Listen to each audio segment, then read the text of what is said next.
in this video, we will look at another form for the definition of the derivative. So I want to motivate this by drawing a picture. So let's draw some axes, and I'm going to draw a graph. Okay, and now what I'm going to do is I'm going to draw some value for a. So I'm going to pick some number a here, and I'm going to look at the point on the graph where a is. So let's call this function f of x. That would mean that that point is a comma f of a. And then unlike with the previous form for the definition of the derivative, where we took a and we added a small number h to it and got a plus h, I'm going to just look at another point, a nearby point. Instead of calling it a plus h, I'll just call it x. So if I look at that point on the graph, that is x comma f of x. And if we connect these 2 points, we get a secant line. So this blue line is a secant line. And let's also draw the tangent line now. So the tangent line is what we get if we move this point x closer and closer and closer to where a is. So when we do that, we get this line that sort of represents how steep the graph of f is right at that point where x equals a. So this pink line, this is the tangent line. So setting up the graph like this makes me think of the following. So we're sort of taking the limit and letting x get really, really close to a. And we're going to set up a fraction for the slope between the 2 points. So it's f of x minus f of a on the top, that's the change in the y values, over x minus a, that's the change in the x values. All right, and what this tells us is it tells us the slope of the tangent line at x equals a. In other words, this is f prime of a. And this is another form for the definition of the derivative. So this is the definition of the derivative as well. It's just another form for it. So we have these 2 forms for the definition of the derivative. This one where x approaches a, and the other one that we've seen where h approaches 0. Okay.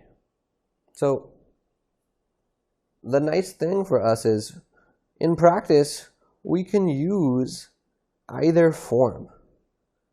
So we can use either form, the one where h goes to 0 or this one as x goes to a. Initially, just because we're just learning this now, I'll usually specify which one I want you to use because I want us to get practice with both. But eventually, if we have to do something with the definition of the derivative and I don't specify which method, that means we can use either method. All right, so what are some notations for the derivative? So one notation we've seen is f prime of x. So if we write our function in this way as y equals f of x, well, instead of just writing f prime, I could write y prime because we're saying that y equals f of x. And there's 2 other commonly used notations for this derivative that I want to mention. So the first is we could write df dx. So this notation looks like a fraction, but it's not a fraction. It just is a notation for the derivative of f with respect to the variable x. And because I'm calling f of x y, we could also write this as dy dx.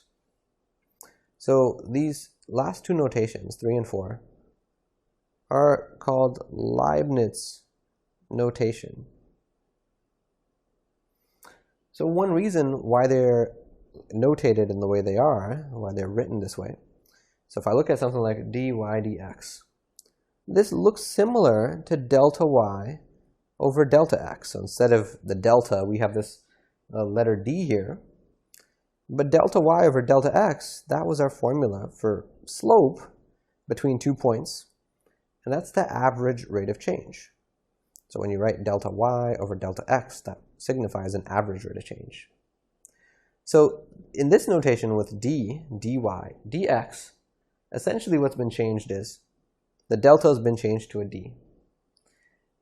And that is our indicator that this notation is talking about a derivative And a derivative refers to an instantaneous rate of change.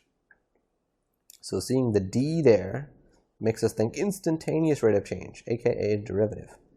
Whereas seeing the delta is the slope of the secant line, and delta y over delta x corresponds to the average rate of change. So next, let's look at an example. So let's use the limit as x approaches a to compute dy dx vertical slash x equals 4. So what that notation means with this vertical line and x equals 4 is take the derivative and then plug in x equals 4. So that's all that notation means. And y is equal to 1 over square root of x.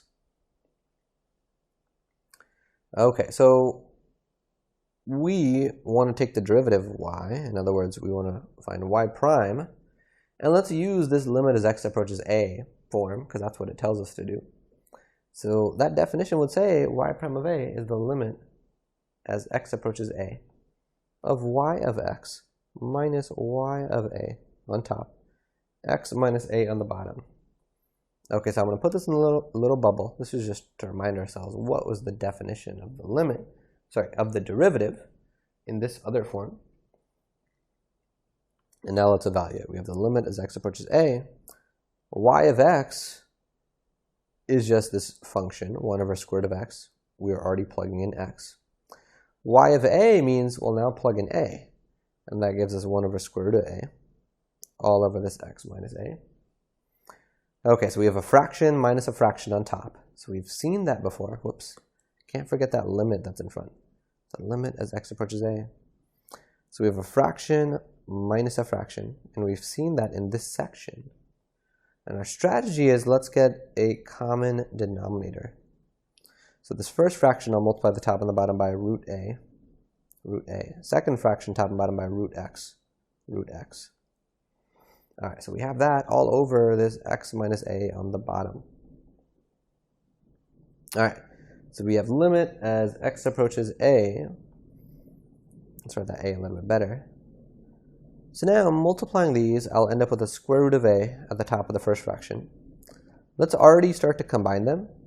So we'll have minus 1 times root x is root x. And then on the bottom, we have this root x times root a. So that becomes one big root, and the x and the a multiply together, so x times a. And then finally, we have this x minus a on the bottom. We can think of that as being over 1. And when you divide by a fraction, that's the same thing as multiplying by the reciprocal. In this case, 1 over x minus a. Right, so that step where you multiply by the reciprocal, we've seen that a bunch now, going back to our algebra review, where we did difference quotients and simplifying them. Okay, so,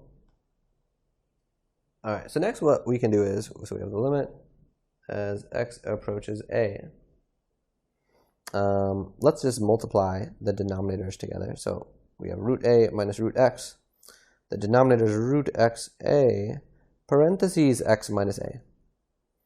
And there's a reason why in the denominator I've decided not to distribute the square root to both of the terms.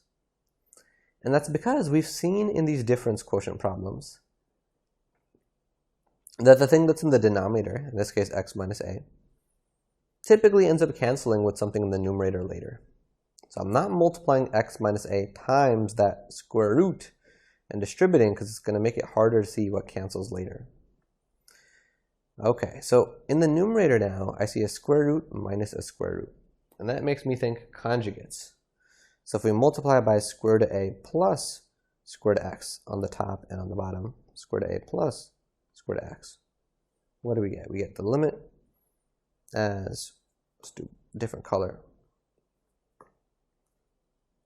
So we get the limit as x approaches a. On the numerator, we will end up with a minus x.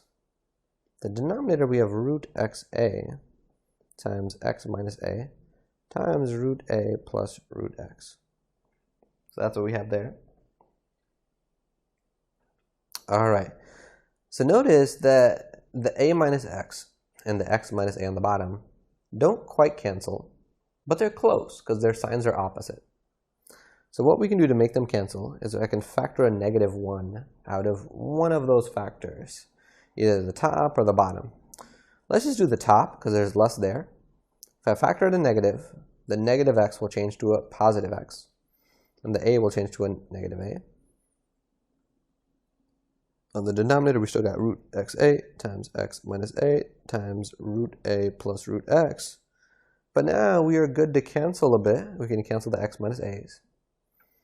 And after canceling them, that's typically where the problem, if it was there, might go away. Let's plug in now to check. So if we plug into this, we get -1 on the top. So I'm letting x approach a, which means I should replace the x's with a's. So in the denominator, we will get a times a, which is a squared, being inside of the square root. And then parentheses, we have root a plus root a. All right, so we have this. Okay, so what is square root of a squared now? I want to do a little bit of an aside here to discuss what is square root of a squared.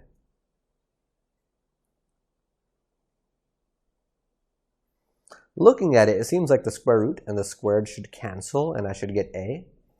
But let's test that hypothesis. If we plug 3 into this, so first off, if we think a and square root of a squared are the same, no matter what I plug in for the a, I should get the same thing on both sides. So let's see if that happens. So if we plug in a, we get square root of 3 squared, which is square root of 9, which is 3. So far so good. If I plugged in 3 into the left, I got 3. If I plug 3 into the right, we got 3. They seem to be the same so far. But if I plug in a negative number, like a -3, then I'll get -3 squared being square rooted. So I have to do order of operations, and in this case, do the thing on the inside first.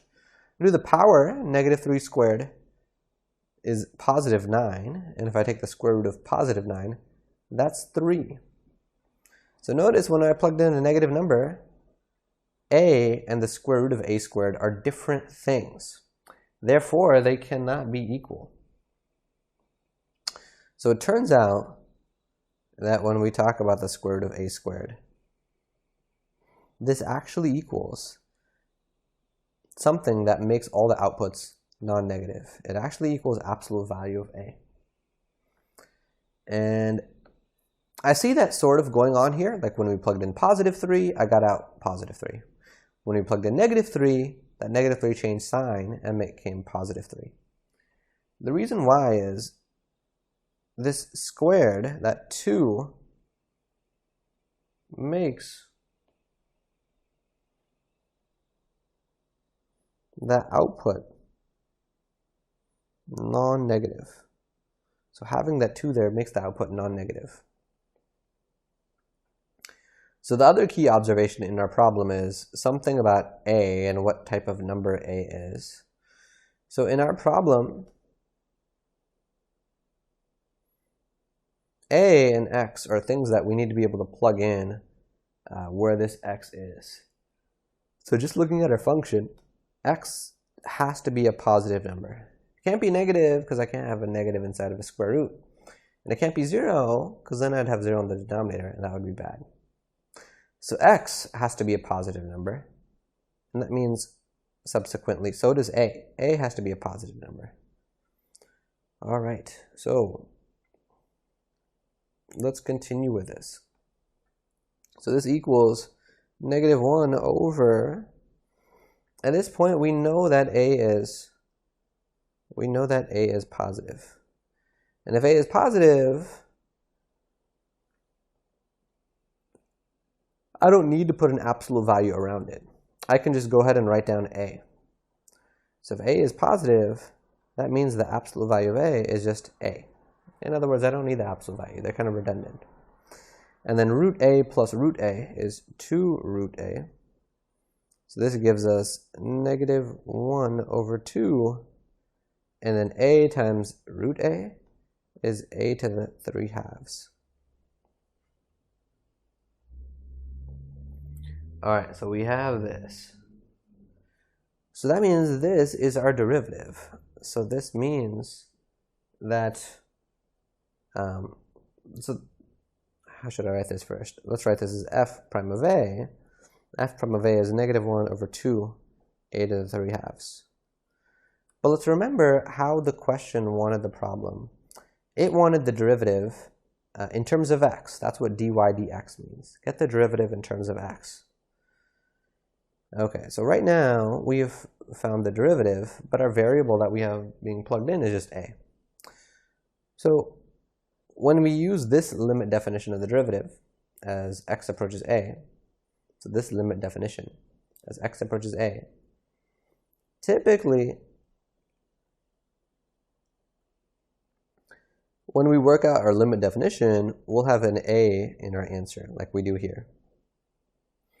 But originally, the variable in the function was x. So let's now switch the variable to x. Let's write dy dx, the derivative in terms of x. And that just means, well, just change the a to an x. Because there's nothing special about what a was in this problem. It was arbitrary, just like x typically is. But this is what the derivative would be. And we're doing this again because we want to get the variable